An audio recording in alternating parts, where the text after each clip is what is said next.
ama ho he ahin khu chan loi tu chan gya mi phuna tang dan ahi vin hi cho zo se he isu min lo dingo ilum thuma ichin jing do ti he ike het sa wa hi in zadin jong mon phunga relia noi langa ho zo se het tingin clarification ne patkan bolin dunia he achung langa ho zo se ina het kit dingo ben avialin kan sei do kit no me nikho khalani masangin social media ho inamu digo hit sopi lamjatham haukip aman social media ho tu chung thil so hi asom lang be tu so an bolin hi chi hi aman thado min pada ama personal interest a thu asik ahin thado inpi akihe pe pon chuteng le thado badis hozo sen dom ahet pe pon chuteng le kuki zo nampi in zong isolo wa ipol so zong ahi pon ama personal a inam sumuwa ki tolo na ding mi aboya thu muchi atu go dai bowen hi chi ho hi ikipet pha sa lo dingo chutele hi chi thu sei ji a hi inam sumuwa phungla sang trai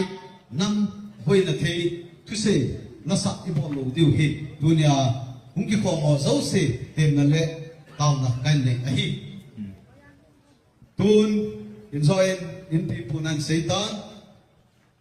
hisi program ki chai chai hele lamkai chen ka to khom tingo 48 hours shutdown tuzan ki ma ki chai ki ding hi hilanga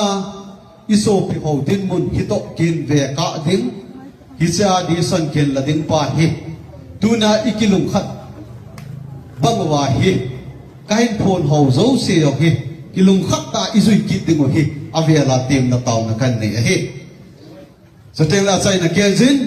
tunia hung ho zo se olam kai han lang au sau pa han lang sia so lam kai han lang lula pa so piola na ibon chawa nang ngai luna ipanwa hi ze en wa thu se zo lo ki phongin so tela ade a program akigon ji ding le ko tu langa ko na taw na nom chu kachungwa na long hai ka ngai cha pe ni pakai na long hai nei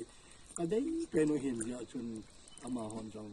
kita hi panala na hi ma chong se pakai zit le vei nong le ma achu wa no ya bo na aveng dia nang ma tu ning kan ko ki na hi jadi chun pakai kagi me ka chole ti lo apa na hi pakai athon hi lo pha chom ta gamsung ka bit na dio pakai na min e phat thi bu ding in ka taw hi lam kai ho chong chính thì ta pakai lam kai no mo pun la wa ja chu le khang tha zo sen lam kai ho thu phata manga hi ta chu thil